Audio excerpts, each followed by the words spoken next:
Presidenta Dilma, eu às vezes me pergunto de onde a senhora tira tanta força, tira tanta coragem. Eu considero a senhora uma mulher admirável, que lutou contra a ditadura, defendeu a liberdade, defendeu a democracia. Foi presa e condenada pela ditadura, pela justiça militar, mas não baixou a cabeça. E essa foto virou uma foto histórica. Agora a senhora está aqui, novamente de cabeça erguida, buscando justiça, novamente enfrentando um julgamento de exceção, em que provas não valem nada. Todos os senadores aqui presentes sabem que não há crime de responsabilidade. Há um autor italiano chamado Michele Tarufo que diz: não se pode usar um processo como pretexto, um processo no qual as provas são absolutamente irrelevantes. É por isso que afirmo, isso aqui é um tribunal de exceção. E quando nos encontramos diante de um tribunal de exceção, as posições se invertem. O acusado se torna acusador e vira o jogo. Hoje, senhora presidente, aqui no Senado, a senhora virou o jogo, está desmontando o golpe, está comovendo o país. E eu, presidenta, quero usar esse momento para acusar quem está por trás desse golpe.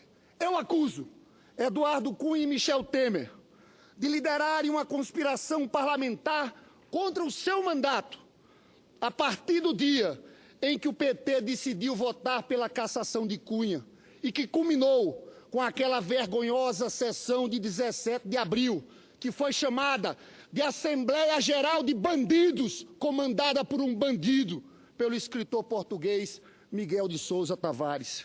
Eu acuso que a conspiração teve continuidade no Senado Federal, como provam as gravações de Sérgio Machado com Romero Jucá.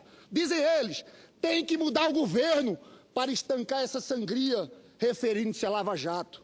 É um acordo, botar Michel num grande acordo nacional, aí parava tudo.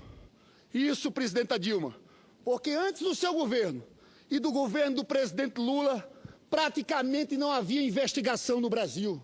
No governo de Fernando Henrique Cardoso, em 8 anos, houve apenas 48 operações da Polícia Federal, uma média de 6 por ano. Lula deu autonomia à Polícia Federal, que passou a mais de 300 operações por ano. Na época deles, o procurador-geral era conhecido como engavetador-geral da República. Geraldo Brindeiro foi o 7º colocado na lista. Fernando Henrique o nomeou. Só com Lula e Dilma, o Ministério Público teve autonomia, passou-se a nomear o mais votado da lista. Eu acuso as elites dominantes, a burguesia brasileira, que está por trás de tudo isso e que nunca tiveram um compromisso verdadeiro com a democracia. Foi assim com Getúlio, Juscelino, Jango e agora está sendo com a senhora, presidenta Dilma. Eu acuso a mídia, a Rede Globo, que há 3 anos atrás pediu desculpas ao Brasil pelo apoio à ditadura e agora embarca em outro golpe. Eu acuso essas elites de quererem dar um golpe de classe para aumentar suas margens de lucro, retirando o direito dos trabalhadores.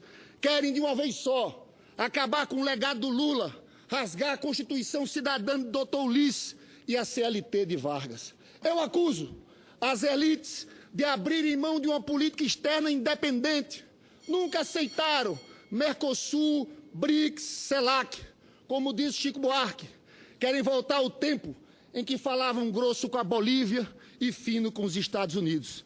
Eu acuso de querer entregar o pré-sal às multinacionais do petróleo, vender nossas terras a estrangeiros, privatizar tudo o que for possível, como diz Michel Temer. Por fim, eu acuso o PSDB por não ter aceito o resultado das eleições, por ter feito uma aliança com Eduardo Cunha, partindo para essa aventura do impeachment, que mergulhou o país numa crise política que paralisou a economia. Presidenta, quero que a senhora fale o que está por trás desse golpe.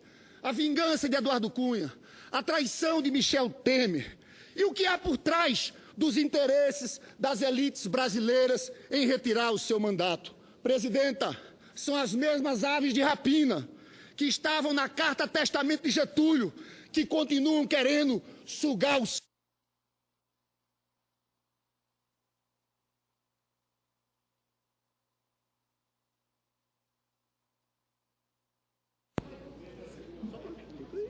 O senador tem direito de concluir, foi a mesma decisão que eu tomei com outros senadores. Vossa Excelência, conclua, por favor.